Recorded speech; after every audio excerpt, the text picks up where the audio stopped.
여러분 안녕하십니까? 6월 2일 뉴스플러스 시작합니다. 증시 상황부터 진단합니다. 증시프리즘 오늘은 홍원표 기자와 함께합니다. 홍 기자, 오늘은 이 외국인과 기관 다 매도에 나섰네요. 네, 그렇습니다. 오늘 국내 증시는 코스피, 코스닥 모두 하락 마감했는데요. 예. 오늘부터 시작된 미국의 양적 긴축에 대한 부담감이 좀 국내 증시에도 영향을 미친 것 같습니다. 일단 코스피에서 기관이 7,500억가량 매도를 했고 외국인도 1,000억 원가량 매도를 했습니다. 이 물량을 개인이 다 받아냈습니다. 그리고 코스닥에서도 외국인과 기관이 각각 500억 원 이상 매도를 했고 개인이 나홀로 매수에 나섰습니다. 예, 양적 긴축도 시작이 됐고 또 옐런 장관의 발언이 좀 화근이 된 걸로 보이죠? 네, 그렇습니다. 미국은 이번 달부터 8월까지 매달 475억 달러 한도, 그리고 9월부터 12월까지는 월 최대 950억 달러 한도를 줄이기로 했습니다. 예. 치솟는 물가를 좀 잡기 위한 조치인데요. 제닛 옐런 미 재무장관이 우리 시간으로 어제 물가 상승 위험에 대해 과거에 좀 잘못된 판단을 했다, 이렇게 이제 언급을 했습니다. 옐런 장관은 에너지와 식품 가격이 오르고 공급 병목 현상을 야기한 예기치 못한 좀 큰 충격이 경제에 닥쳤다, 이렇게 말을 했습니다.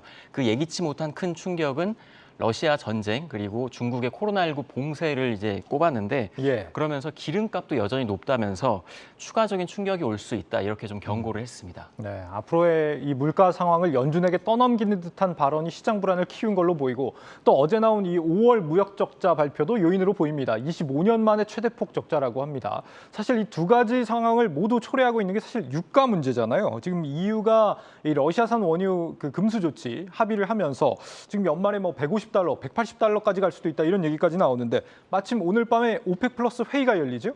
네, 그렇습니다. 현지 시간으로는 2일이고 이제 우리 시간 오늘 밤 내일 새벽이 될 텐데요. 예. 사우디를 비롯한 이제 오펙 플러스 회의가 열립니다. 오늘 기준 브렌트유는 배럴당 117달러, 그리고 미국 WTI는 114달러에 근접을 했는데요. 이번 회의에서는 하루 증산량을 7월부터 43만 2천 배럴로 조정하는 데 합의할 것으로 보입니다. 유럽연합이 러시아 석유 수입 금지에 좀 합의를 하면서 러시아가 올해 산유량이 한 8% 정도 감소할 것으로 보이는데, 이렇게 되면 이제 다른 곳에서 공급을 늘리지 않으면 또 유가가 우리 앵커 말씀하신 것처럼 뭐 150달러, 180달러까지 치솟을 수 있게 됩니다. 예. 그렇기 때문에 이제 다른 이제 미국이나 EU 같은 곳에서는 훨씬 더 많은 이제 배럴을 이제 증산을 해야 된다, 이렇게 이제 언급을 하고 있습니다. 그동안 이제 오펙 플러스 협의체에서 가장 영향력이 크다고 할 수 있는 이 사우디가 증산을 거부해 왔었는데 이번에는 증산에 나설 거라는 얘기가 지금 파이낸셜 타임스를 통해서 전해지고 있습니다. 결과를 주목해서 봐야 되겠고 이 결과에 따라서 우리 장에도 영향을 받는 그런 종목들이 있겠죠. 그렇습니다. 일단 우리 장을 좀 간단하게 짚어보면 뭐 대표적인 유가 관련 종목이 S오일입니다. S오일은 최근 한 2달 동안 30%가량 쭉 상승을 했습니다. 예. 그리고 이제 GS 같은 경우도 한 20% 상승을 했는데 최근 일주일은 좀 지칠 줄 모르고 계속 상승을 했는데요.